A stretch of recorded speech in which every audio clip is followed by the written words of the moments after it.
The Secret Garden, Chapter 25, The Curtain. And the secret garden bloomed and bloomed, and every morning revealed new miracles. In the robin's nest there were eggs, and the robin's mate sat upon them, keeping them warm with her feathery little breast and careful wings. At first she was very nervous, and the robin himself was indignantly watchful. Even Dickon did not go near the close-grown corners in those days, but waited until the little quiet of working of some mysterious spell seemed to have conveyed to the soul of the pair that in the garden there was nothing which was not quite like themselves, nothing in which they did not understand the wonderfulness of what was happening to them, the immense, tender, terrible, heartbreaking beauty and solemnity of eggs. If there had been one person in the garden that had not known through all his or her innermost being that if an egg were taken away or hurt, the whole world would whirl round and crash through space and come to an end. If there had ever been even one who did not feel it and act accordingly, there could be no happiness even in that golden springtime air. But they all knew it and felt it, and the robin and his mate knew they knew it. At first, the robin watched Mary and Colin with sharp anxiety. For some mysterious reason, he knew he need not watch Dickon. The first moment he set his dew-bright eye on Dickon, he knew he was not a stranger, but sort of a robin without beak or feathers. He could not speak Robin, which is a quite distinct language not to be mistaken for any other. To speak robin to a robin is like speaking French to a Frenchman. Dickon always spoke to the robin himself, so the strange gibberish he used when he spoke to humans did not matter in the least. The robin thought he spoke this gibberish to them because they were not intelligent enough to understand feathered speech. His movements also were robin. They never startled one by being sudden enough to seem dangerous or threatening. Any robin could understand Dickon, so his presence was not disturbing. Right at the outset, it seemed necessary to be on guard against the other two. In the first place, the boy creature did not come into the garden on his legs. He pushed in on a thing with wheels, and the skins of wild animals were thrown over him. That in itself was very doubtful. Then when he began to stand up and move about, he did it in a strange, unaccustomed way, and the others seemed to have to help him. The robin used to secrete himself in a bush and watch this anxiously, his head tilted first on one side and then the other. He thought that with slow movements might mean that he was preparing to pounce as cats do. When cats are preparing to pounce, they creep over the ground very slowly. The robin talked this over with his mate a great deal and for a few days, but after that he decided not to speak of the subject because her terror was so great that he was afraid it might make an injury to the eggs. When the boy began to walk by himself and even to move quickly, then it was immense relief. But for a long time, or it seemed like a long time for the robin, he was a source of some great anxiety. He did not act as other humans did. He seemed very fond of walking, but he had a way of sitting or lying down for a while and then getting up in a disconcerting manner to begin anew.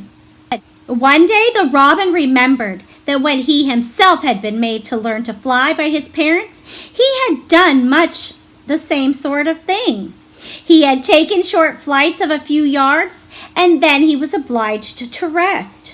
So it occurred to him that this boy was learning to fly, or rather to walk. He mentioned this to his mate, and when he told her that the eggs would probably conduct themselves the same way they were fledged, she was quite comforted, and evenly became eagerly interested, and derived great pleasure from watching the boy over the edge of her nest, though she always thought that the eggs would be much cleverer and learn more quickly. But then she said indulgently that humans were always more clumsy and slow than eggs, and most of them never really seemed to learn how to fly at all.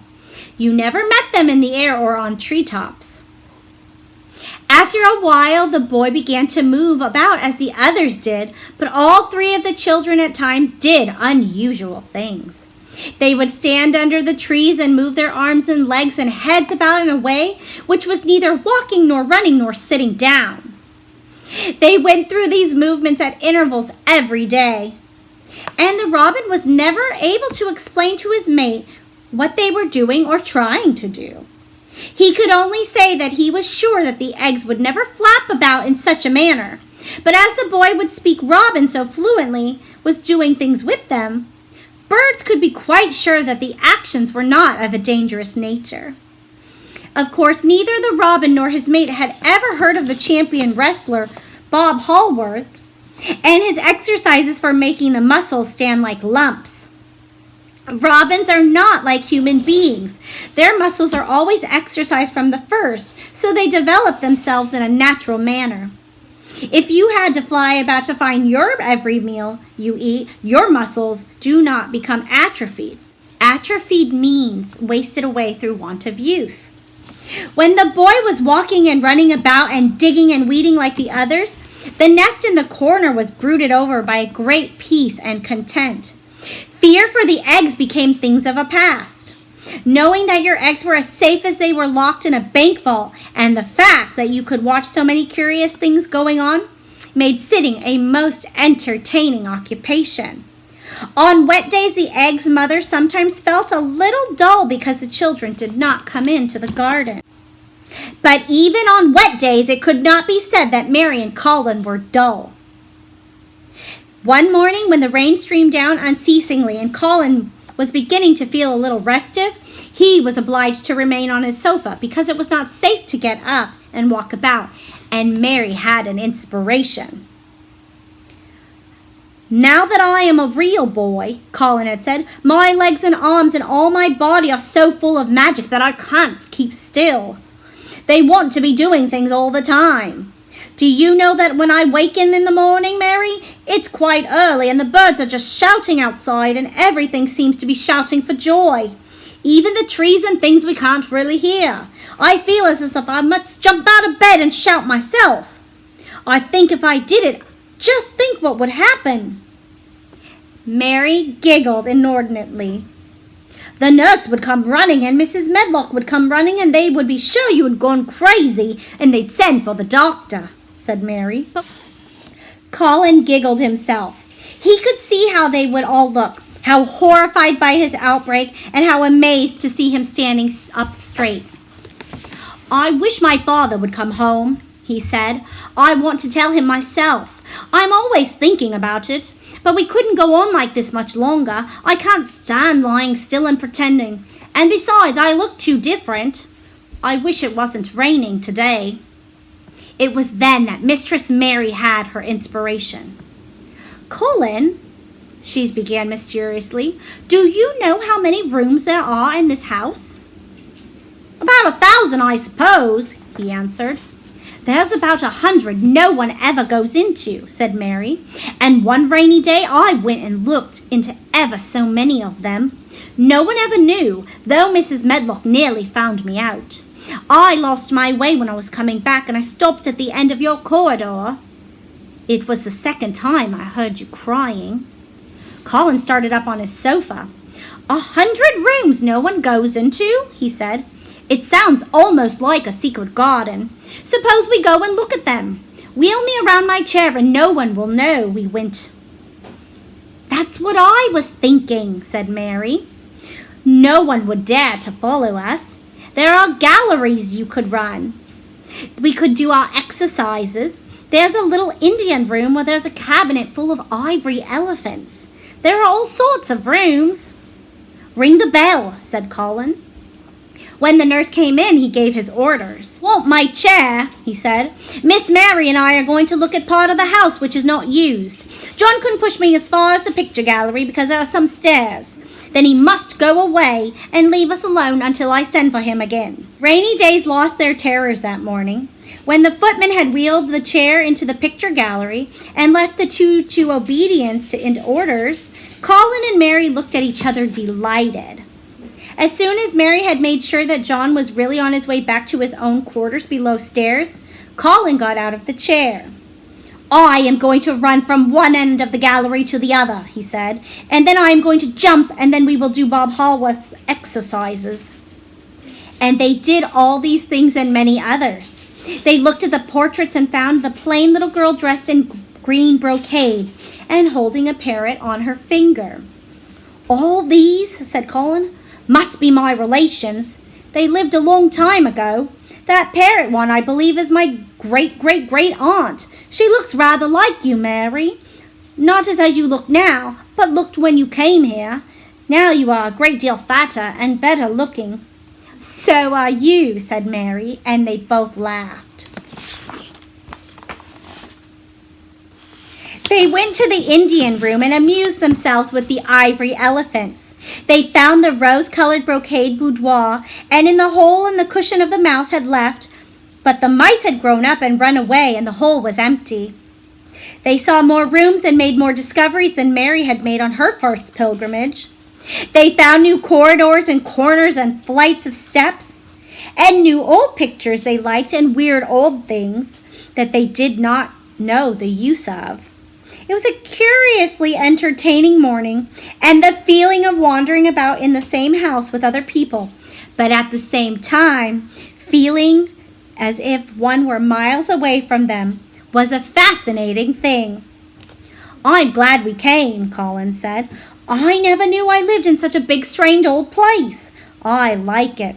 We will ramble about every rainy day. We shall always be finding new, strange corners and things. That morning they had found, among other things, such good appetites that when they returned to Colin's room, it was not possible to send the luncheon away untouched. When the nurse carried the trays downstairs, she slapped it down on the kitchen dresser so that Mrs. Loomis, the cook, could see the highly polished dishes and plates. Look at this, she said. This is a house of mystery, and those two children are the greatest mysteries in it. If they keep that up every day, said the strong footman John, there'd be no small wonder that he weighs twice as much as today as he did a month ago. I should have been to give up my place in time, for fear of doing my muscles an injury. That afternoon, Mary noticed something new that had happened in Colin's room. She noticed it the day before, but said nothing because she thought the change might have been made by chance. She said nothing today, but she sat and looked fixedly at the picture over the mantel. She could look at it because the curtain had been drawn aside. That was the change she noticed. I know what you want me to tell you, said Colin after she had stared a few minutes. I always know you want me to tell you something. You are wondering why the curtain is drawn back. I am going to keep it like that. Why? Asked Mary. Because it doesn't make me angry anymore to see her laughing. I wakened when it was bright moonlight 2 nights ago and felt as if the magic was filling the room and making everything so splendid that I couldn't lie still. I got up and looked out the window. The room was quite light and there was a patch of moonlight on the curtain, and somehow that made me go and pull the cord. She looked right down at me as if she were laughing because she was glad I was standing there. It made me like to look at her. I want to see her laughing like that all the time.